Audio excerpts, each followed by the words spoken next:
ठीक है अंशिका, पैसे चलता है आपका? देखो कितना। हेलो फ्रेंड्स, कैसे हैं आप सब? आशा करता हूँ कि अच्छे होंगे। मैथ स्टडी पॉइंट में आप सभी का स्वागत है। दोस्तों, बेसिक मैथ क्लास के इस सीरीज में आज लेकर आए हैं साधारण ब्याज, चक्रवृद्धि ब्याज यानी सिंपल इंटरेस्ट और कंपाउंड इंटरेस्ट को लेकर के। दोस्तों, आज दोनों में अंतर देखेंगे, दोनों में क्या अंतर है, दोनों में कहाँ कहाँ पे लगता है, क्या लगता है, कौन सा साधारण ब्याज कहाँ पे लगता है, चक्रवृद्धि ब्याज कहाँ पे लगता है, चक्रवृद्धि ब्याज में क्या अंतर है, साधारण ब्याज में क्या अंतर है, सबको जानेंगे। ये देखते हैं, वह ब्याज जो केवल मूलधन पर लगता है उसको हम कहते हैं साधारण ब्याज कहते हैं। जैसे मान लीजिए किसी को अगर हम 10,000 रुपए दिए, किसी को अगर हम 10,000 रुपए दिए तो वो मेरा जो हो गया 10,000 रुपया जो हो गया वो मूलधन हो गया। क्या हो गया? प्रिंसिपल अमाउंट हो गया, मूलधन हो गया। ठीक है, तो ये हो गया मूलधन जिसको हम पी से सूचित करते हैं। क्या करते हैं? पी से सूचित करते हैं। दोस्तों, साधारण ब्याज में केवल मूलधन पर ही ब्याज लगता है, ब्याज पर ब्याज नहीं लगता है। ठीक है दोस्तों, तो ये क्या हो गया? इंटरेस्ट हो गया, मूलधन हो गया, जिसको हम हिंदी में मूलधन और पी से सूचित करते हैं। ठीक है दोस्तों, उसके बाद में जो गया आपका इंटरेस्ट अमाउंट हो गया, यानी ब्याज का दर हो गया, ब्याज दर हो गया। ठीक है, रेट और दर वही होता है। ब्याज जो है, जैसे मान लीजिए कि 2 रुपए प्रति सैकड़ा के हिसाब से दिए, यानी 100 रुपए में 2 रुपया लगेगा प्रति महीना का या वर्ष का, ये आपको क्वेश्चन में दिया हुआ रहेगा। ठीक है दोस्तों, 2 रुपया या 3 रुपया लगेगा, जो भी लगेगा वो आपको क्वेश्चन में दिया हुआ रहेगा, उसके हिसाब से आपको ब्याज लगेगा। और सैकड़ा पर क्या है? सैकड़ा का मतलब है 100 रुपया पर लगता है दोस्तों। ठीक है, तो क्या है कि इसके आगे देखते हैं दोस्तों, यदि किसी को 5,000 रुपए दिए तो हमें 5,000 रुपए पर लगेगा, यानी इसमें प्रति 100 रुपया पर लगेगा। कितना पर लगेगा? प्रति 100 रुपया पर लगेगा। कितना 100 हो जाएगा इसमें? तो 50 100 हो जाएगा, यानी 50 गुना 2 या 3 जो भी लगेगा वो आपका इंटरेस्ट रेट लगेगा। तो साधारण ब्याज जो है कितना पर लगता है? 100 रुपया पर ब्याज लगता है। कितना पर लगता है दोस्तों? 100 रुपया पर ब्याज लगता है। उसके बाद देखेंगे दोस्तों, अगला क्वेश्चन बैंक का जो है 1000 पर लगता है, लेकिन यहाँ पर जो है गाँव देहात में रेट जो है वो 100 रुपया पर लगता है, क्योंकि यहाँ पर सैकड़ा लिखा हुआ है दोस्तों। ठीक है, उसके बाद में हम देखेंगे दोस्तों, ये जो है आपका 1000 रुपया जो है वो बैंक का हिसाब लगता है शायद, और लेकिन गाँव देहात का 100 रुपया लगता है। उसके बाद में आप देखेंगे प्रिंसिपल अमाउंट हो गया, इंटरेस्ट हो गया, रेट वही होता है दोस्तों, रेट जो होता है वही होता है। हम देखेंगे टाइम, रेट वही होता है। अब देखेंगे क्या है, टाइम देखेंगे, टाइम सेम होगा, रेट वही होगा, रेट दर वही होगा, ब्याज दर गुना दर। ठीक है, अब आगे देखेंगे इंटरेस्ट टाइम देखेंगे। तो क्या देखेंगे? टाइम, टाइम क्या होता है? जैसे 6 वर्ष के लिए दे देगा, 2 वर्ष के लिए दे देगा। टाइम 2 प्रकार का होता है, एक वार्षिक होता है, एक मासिक होता है। ठीक है, एक वार्षिक होता है, वार्षिक बैंक का लगता है, और मासिक जो है गाँव देहात में साधारण सा लगता है। ठीक है, मासिक होता है। ठीक है दोस्तों, क्या होता है? महीना का होता है, यानी मासिक होता है, महीना का गाँव देहात में लगता है महीना वाला ब्याज। ठीक, अब हम जो देखेंगे क्या है, इसका कुछ मॉक इम्पोर्टेंट फॉर्मूला देखेंगे। क्या देखता है? ये देखिए, बैंक का जो इंटरेस्ट होता है वो साल का लगता है, 10 12 14 जो भी लगता है वो साल का लगता है, उसमें 12 से डिवाइड हो जाता है। ठीक है, लेकिन गाँव देहात का जो होता है वो 2 रुपया 3 रुपया 1 रुपया जो भी होता है वो महीना का होता है। अगर मान लीजिए 2 रुपया ही अगर हम ले, तो 2 रुपया महीना का अगर ले तो क्या हो जाएगा? 24 रुपया हो जाएगा। कितना हो जाएगा? 24 रुपया हो जाएगा। लेकिन अगर बैंक का ले 8 रुपया ही लेता है तो उसमें 12 से भाग लग जाएगा। ठीक है, यानी 1 रुपया से कम ही हो जाएगा, 75 से 80 पैसा के लगभग हो जाएगा। ठीक है, तो इस प्रकार जो है हम लोग बैंक और देहात का जो है ब्याज को हम लोग समझ सकते हैं, देख सकते हैं। ठीक है दोस्तों, चलिए अब देखेंगे कुछ इंपॉर्टेंट फॉर्मूला है दोस्तों। अब यहाँ पर देखेंगे कुछ साधारण ब्याज। साधारण ब्याज यानी मूलधन गुने समय गुने दर बटा में क्या हो जाएगा? 100 हो जाएगा। मूलधन गुने समय गुने दर बटा में 100 हो जाएगा। ठीक है, मिश्रधन निकालना होगा तो मूलधन प्लस ब्याज, मूलधन प्लस ब्याज हो जाएगा, यह क्या होगा? मिश्रधन निकल जाएगा। वही अब यहाँ पर देख सकते हैं, मूलधन और ब्याज को जोड़ देंगे तो क्या होगा? टोटल देने वाला हो जाएगा। मूलधन हो जाएगा साधारण ब्याज गुने दर बटा समय गुने दर हो जाएगा। ठीक है, ब्याज बराबर क्या हो जाएगा? साधारण दर गुने 100 बटा मूलधन गुने समय, समय बराबर हो जाएगा साधारण ब्याज गुना 100 बटा मूलधन गुने दर हो जाएगा। ठीक है दोस्तों, चलिए अब देखेंगे दोस्तों आगे चक्रवृद्धि ब्याज क्या है? चक्रवृद्धि ब्याज का देखेंगे, चक्रवृद्धि ब्याज के बारे में जानने का प्रयास करेंगे। देखिए पहले ही बताए हैं कि यह जो है ब्याज मूलधन और समय दोनों पर लगता है। मूलधन और पहले का ब्याज जो होता है ना, दोनों पर लगता है कंपाउंड इंटरेस्ट। यानी 5,000 किसी को दिए और 500 रुपया अगर अगले महीना ब्याज होता है तो वो मूलधन में जुट करके 5500 रुपया हो जाएगा, 5500 पर ब्याज चलेगा। ठीक है दोस्तों, फिर अगला महीना अगर 550 रुपया हो गया, अगला महीना 550 रुपया हो गया, तो वो अगला महीना जो ब्याज लगेगा वो 6050 रुपया पर ब्याज लगेगा। ठीक है, यानी इस तरह से जो है ब्याज जो है मूलधन में जुड़ते जाता है और इंटरेस्ट बढ़ते जाता है, जबकि साधारण ब्याज में नहीं होता है। साधारण ब्याज में जो मूलधन दिए हुए रहेगा वही लगेगा, लेकिन चक्रवृद्धि ब्याज में ब्याज भी मूलधन में जुड़ते चल जाता है। इस प्रकार जो है कहा है आपका कि ज्यादा पैसा लगता है, ज्यादा इंटरेस्ट लग जाता है। ठीक है दोस्तों, चलिए अब वही बताया गया है। यहाँ पे देख सकते हैं कि 5,000 का पहले लग रहा था, अब 5500 का लगेगा, तीसरा महीने से 6,000 का लगेगा, चौथा महीने से 6600 का लगेगा, उसके बाद में 7100 का, 7500 का, इस तरह से क्या होगा कि बढ़ते चला जाएगा। ठीक है, और इस प्रकार के लास्ट में जाकर के मान पहुंच जाता है। वही लिखा हुआ है कि यह ब्याज जो है मूलधन और पहले से मिला ब्याज दोनों पर लगता है। ठीक है दोस्तों, चलिए ये कुछ इंपॉर्टेंट है।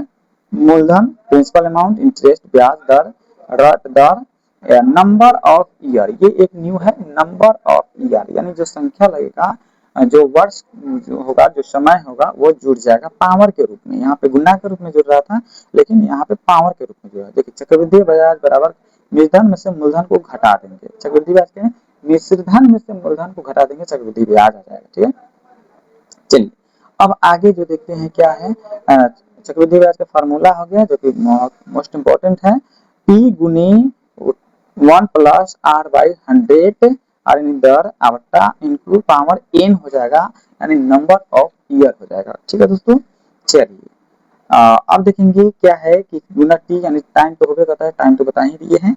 अब इसमें कुछ अंतर बता देते हैं दोस्तों, क्या है देखिए, जैसे 2 में 2 से गुना करेंगे तो क्या हो जाएगा 4 हो जाएगा। ठीक है, ये आपका पावर हो गया। इसी तरह से अगर यहाँ पर देखते हैं 2 के पावर 4 करते हैं तो क्या हो जाएगा 2 दूना 4 दूना 8, ये पावर हो जाएगा। जैसे देखिए 2 गुना 3 लिखते हैं तो 2 तिहाई 6 हो जाएगा, लेकिन 2 के पावर 3 लिखते हैं तो क्या हो जाएगा 2 दूना 4 दूना 8 हो जाएगा। कितना हो जाएगा 8 हो जाएगा। देखिए ऊपर जो है साधारण ब्याज का है और नीचे जो है चक्रवृद्धि ब्याज का है। ठीक है, इधर में साधारण सा है, यहाँ पे पावर हो जाएगा, पावर हो जाएगा तो क्या हो जाएगा बढ़ते चला जाएगा। ठीक है दोस्तों, तो यहाँ पे क्या है तेज ब्याज जो है धीरे धीरे बढ़ता है, लेकिन यहाँ पे ब्याज जो है तेजी से बढ़ता है। ठीक है दोस्तों, क्योंकि ब्याज का ब्याज लगता है। वही बात है सूत्र में, इसमें सिंपल सा सूत्र है तो इसमें जो है घात वाला सूत्र है। ये देख सकते हैं, यहाँ पे मूलधन पर ही केवल ब्याज लगता है, लेकिन इसमें मूलधन और पिछला ब्याज दोनों पर ब्याज लगता है। ठीक है, मूलधन और पिछला ब्याज दोनों को मूलधन जोड़ के उस पर ब्याज लगता है। ठीक है दोस्तों, चलिए तो ये देखिए आप कुछ बेसिक जानकारी जो कि दोनों से था, दोनों से इम्पोर्टेंट था, तो इसको आप लोग फिर से अच्छा से समझ लीजिएगा, क्योंकि यही बेसिक है। अगर ये आपको समझ में नहीं आया तो क्वेश्चन भी समझ में नहीं आएगा आपका। तो आज के लिए ये देखिए, इसके बाद जो है अब हम बताएंगे इसी से संबंधित कुछ महत्वपूर्ण प्रश्न को। तो चलिए देखते हैं। यहाँ पे साधारण ब्याज और चक्रवृद्धि ब्याज का दो दो क्वेश्चन है और दोनों क्वेश्चन समान है, तो इसमें देखना कितना ब्याज लगता है, इसमें कितना ब्याज लगता है। ठीक है, चलो यहाँ पर देखो, यहाँ पे मूलधन कितना है, मूलधन है 5,000, मूलधन कितना है, समय कितना है, दर कितना है 3 रुपए प्रतिशत, 3 रुपए, यहाँ पर देखो प्रति वार्षिक, ये ध्यान में रखना, ये क्या है 3 रुपए प्रति वार्षिक। ये क्या है 2 रुपए प्रति मासिक, मासिक मतलब महीना, मासिक मतलब वार्षिक मतलब वर्ष, यानी वर्ष में एक बार लगे, महीना में एक बार लगेगा। ठीक है, तो यहाँ पर देखो, यहाँ सिंपल सा है, साधारण ब्याज का फॉर्मूला क्या होता है, साधारण ब्याज बराबर होता है मूलधन गुने समय गुने दर। बटा में कितना होता है 100, नहीं बोल रहा है, देख करके बोलो कम से कम, मूलधन गुने समय गुने दर, अब बटा में क्या हो जाएगा 100। अब देखो मूलधन कितना है इसका 5,000 है, गुने समय कितना है, समय कितना है, 2 वर्ष है। अभी वार्षिक है इसलिए 2 का 2 लिख देंगे, ठीक है, 2 वर्ष। अब गुने दर कितना है, 3 रुपया है तो 3, अब बटा में क्या हो जाएगा 100। अब बताओ 2 जीरो से 2 जीरो कट जाएगा, बस कितना गया 50 गुने 2 गुने 3, गुना करेंगे कितना हो जाएगा 50, 5 गुना 10, 10 तिहाई 30 पर एगो जीरो बैठा दो, कितना हो गया 300 रुपया। क्या हो गया, ये ब्याज हो गया, क्या हो गया, ब्याज हो गया। अब हमें मिश्रधन निकालना होगा। मिश्रधन किसे कहते हैं, मूलधन और ब्याज दोनों के क्या कहते हैं, मिश्रधन कहते हैं। तो मूलधन कितना है,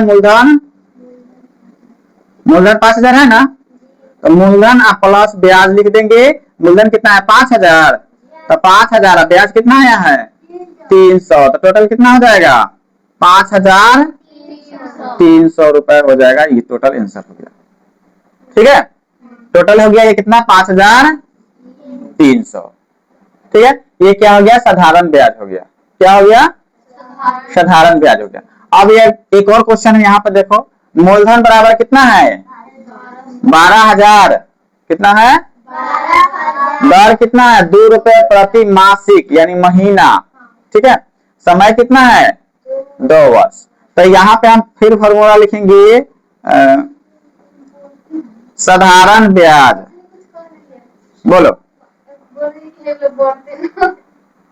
क्या नहीं पढ़ रहा है, ओ पढ़ रहा है। देखो साधारण ब्याज बराबर फॉर्मूला लिखेंगे, साधारण ब्याज बराबर मूलधन गुनी समय गुनी दर, बटा में कितना 100, बटा में 100। अब देखो मूलधन कितना है, मूलधन 12000 है ना, तो मूलधन लिख देंगे 12000। समय कितना है 2 वर्ष है, तो एक चीज देखो 2 वर्ष तो है लेकिन प्रति मासिक है, मासिक यानी एक वर्ष में कितना महीना होता है, एक वर्ष में कितना महीना होता है 12 महीना, एक वर्ष में 12 महीना, तो 2 वर्ष में कितना महीना 24 हो जाएगा ना। तो हमें समय की जगह कितना लिखेंगे 24 लिखेंगे, इसमें 2 लिख दिया है ना, कहा कि वार्षिक था 2 वर्ष था, वार्षिक था तो 2 लिख दिए, लेकिन ये मासिक है और 2 वर्ष है तो 12 दुना 24 महीना हो जाएगा, ठीक है। अब गुना दर, दर कितना है 2 रुपया है, अब बटा कितना हो जाएगा 100, 2 जीरो से 2 जीरो कट जाएगा, बच गया 120 गुना 24 गुना 2। अब इसको गुना करेंगे, ठीक है, गुना करेंगे तो कितना हो जाएगा 12 दुना 24, और 24 में 24 से गुना करेंगे कितना हो जाएगा 576, कितना हो जाएगा 576 पर एगो जीरो, यानी 5760 रुपया क्या हो जाएगा ब्याज हो जाएगा, ठीक है, 5760 रुपया क्या हो जाएगा ब्याज हो जाएगा। और मूलधन अब पूरा टोटल जोड़ दे, मिश्रधन बराबर, तो मिश्रधन के लिए क्या करते हैं मूलधन को और ब्याज को जोड़ देते हैं ना, तो मूलधन हमारा कितना है 12000 है, कितना है प्लस ब्याज कितना आया है 5760 रुपया है, टोटल कितना हो जाएगा 12 5 17, 17760 रुपया हो जाएगा, कितना हो जाएगा।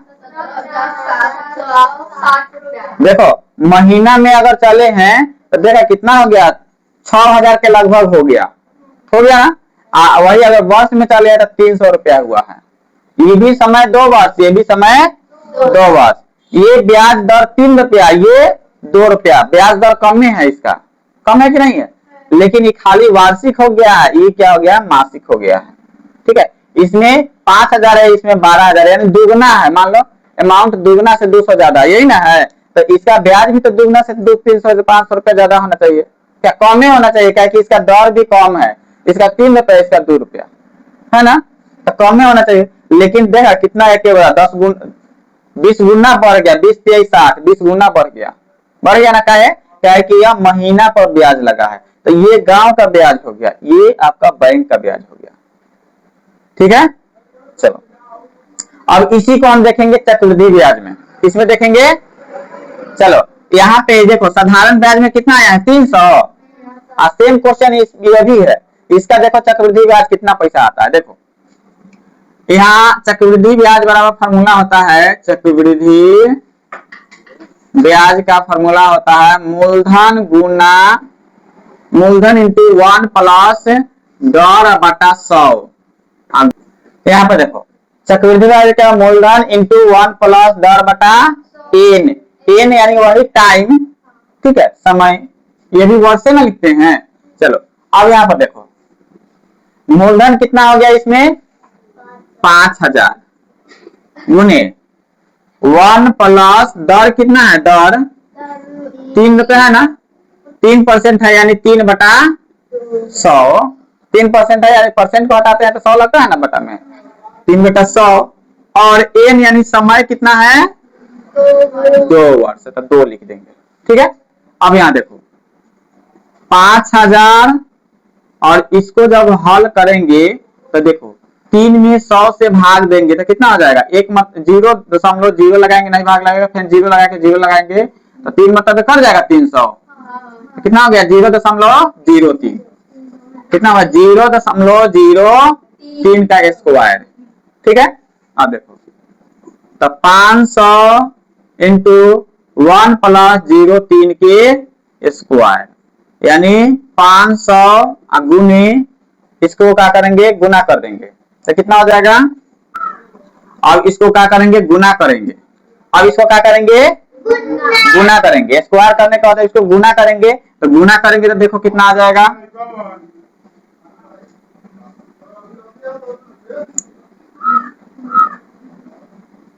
5 9 45 के 5 हासिल बचेगा 4, 4 5 6 30 के 0 हासिल बचेगा 3, 3 5 इकाई 5, 2 0 है तो 2 0 पर बैठा देंगे। अब देखो दशमलव कई के बाद 1 2 3 4 के बाद है तो 1 2 3 4 के बाद दशमलव बैठा देंगे। बताओ ब्याज कितना हो गया 530 रुपया 45 पैसा, ठीक है। कितना हो गया 530 रुपया 45 पैसा हो गया। और इसका ब्याज कितना हुआ था 300, इसका कितना हो गया 500, कितना बढ़ गया 230 रुपया बढ़ गया। चक्रवृद्धि ब्याज समय उतना ही है, मूलधन उतना ही है, दर उतना ही है, सब वही है, लेकिन खाली चक्रवृद्धि ब्याज होने से क्या हो गया 230 रुपया बढ़ गया। कितना बढ़ गया 230 रुपया की इसमें बढ़ोतरी हो गया 230 रुपया, ठीक है।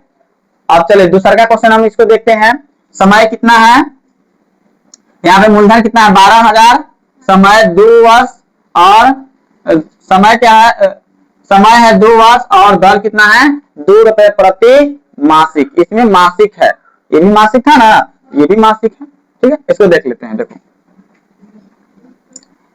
पी सिंपल इंटरेस्ट CI, अब देख CI बराबर क्या होगा P इंटू 1 प्लस R बटा 100 पावर T, ठीक है।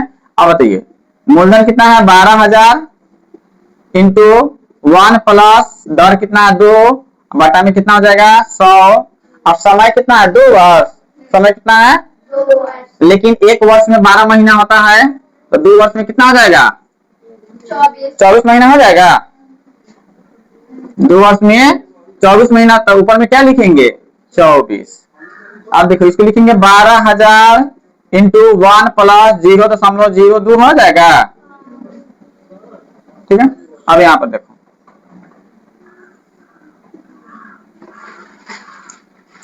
12,000 गुना 1.02 के पावर 24, ठीक है। इसको 24 बार गुना करेंगे, कितना बार गुना करेंगे 24 बार गुना करेंगे तो देखो कितना हो जाता है। यहाँ पर क्या करेंगे अब इसको जोड़ दिए तो कितना हो गया 0 1 1 दशमलव 0 के दशमलव 0, पावर 24 का 24 है। अब देखो अब इसको क्या करेंगे गुना करेंगे, क्या करेंगे तो 12,000 गुना इसको जब हम 24 बार गुना करेंगे तो कितना आ जाएगा 24 दुना 48, यानी 24 से कम 24 और 24 दुना 48, कितना हो गया 24 रुपया 48 पैसा हो गया। कितना हो गया 24 रुपया। अब हम इसको गुना करेंगे, गुना तो गुना ना करेंगे, गुना करेंगे तो कितना आ जाएगा 2,93,760 रुपया। ये क्या हो गया ब्याज हो गया, कितना हो गया 2,93,760 रुपया ब्याज हो गया खाली। इधर ब्याज कितना आया था? 6,000 के लगभग आया था। कितना? इधर कितना हो गया? 2,93,000, मतलब 3 लाख के आसपास हो गया। चक्रवृद्धि ब्याज ये है। कितना हो गया? 2,93,760 रुपया, यानी 24 महीना में 5760 रुपया 5760 रुपया बढ़ते जा रहा है। 5760 है नहीं, पहल का महीना 5760 12,000 यानी 17,660 रुपया का लगा। पहल का महीना 12,000 का लगा, दूसरा महीना 17,760 रुपया का लगा, तीसरा महीना 17,522 यानी 24,000 के लगभग का लगा। फिर इस तरह से बढ़ते बढ़ते लास्ट वाला ब्याज जो कितना हो गया? 2,93,760 रुपया हो गया। ठीक है, अब इसका मिश्रधन अगर निकालेंगे, क्या निकालेंगे? मिश्रधन निकाल लेंगे तो क्या हो जाएगा? दोनों को जोड़ देंगे ना, 12,000 प्लस 2,93,760। बताओ, ये मूलधन 12,000, 12,000 रुपये हम लिए थे। कितना लिए थे? 12,000 रुपया ही लिए थे, लेकिन 2 साल के बाद हमको कितना देना पड़ रहा है? 2,93,760 रुपया खाली ब्याज। ठीक है, अब इसको जोड़ेंगे तो कितना हो जाएगा? 93 और 7 3,05,760 रुपया। कितना? 3,05,760 रुपया। इतना रुपया हमको क्या होगा कि देना पड़ेगा 2 साल बाद। 12,000 रुपया लेंगे और इस रेट से अगर देगा, इस हिसाब से देगा तो हमको कितना होगा? 3,05,760 रुपया देना पड़ेगा। ठीक है अंशिका, पैसा चलता है ब्याज पर? देखो कितना धनिक हो जाएगी। ठीक है, लेकिन ये गांव देहात में ये ब्याज नहीं चलता है, ये ब्याज गांव देहात में नहीं चलता है। ठीक है, गांव देहात में ये वाला ब्याज चलता है जो कि अपना धीरे धीरे हाई वाला चलता है, ज्यादा कर ये है, ये वाला चलता है, मासिक वाला चलता है। ठीक है, देखो मासिक वाला भी अगर चलाओगे, देखो मासिक वाला भी चलाओगे तो ये 12,000 रुपया दोगे तो 6,000 रुपया मिलेगा ब्याज। हाँ, 100 पर चलता है। और गांव देहात में 5 रुपये सैकड़ा से कम नहीं मिलता है। देखो गांव देहात में पैसा जो है 5 रुपये सैकड़ा से कम नहीं चलता है। ठीक है, तो इस तरह से हम क्या करेंगे? चक्रवृद्धि ब्याज और साधारण ब्याज में अंतर देखे हैं कि कितना से कितना बढ़ गया। ठीक है, तो अगर पैसा वैसा ज्यादा होगा तो ब्याज पर लगाना। हाँ, 100 पर चलता है। सबका हाँ पैसा देगा तो नहीं नहीं नहीं, जो ब्याज पर चलाएगी उसका चलेगा नहीं। हाँ हाँ, ब्याज पर देगी तो नहीं देंगे। अगर हमको पैसा का जरूरी होगा 10, 20,000, 50,000 तो ऐसी थोड़े दे देगी क्या? ब्याज पर ना देगी। ठीक है, तो चक्रवृद्धि ब्याज पर देना। चलो ठीक है, आज के लिए इतना ही। मिलेंगे नेक्स्ट वीडियो में। अगला वीडियो लेकर के आएंगे क्या? अनुपात समानुपात को लेकर आए हैं। आज जो है साधारण ब्याज और चक्रवृद्धि ब्याज खत्म हो गया है, अब लेकर आएंगे अनुपात और समानुपात को लेकर के। तो आज के लिए इतना ही, मिलते हैं नेक्स्ट वीडियो में। जय हिंद, जय भारत।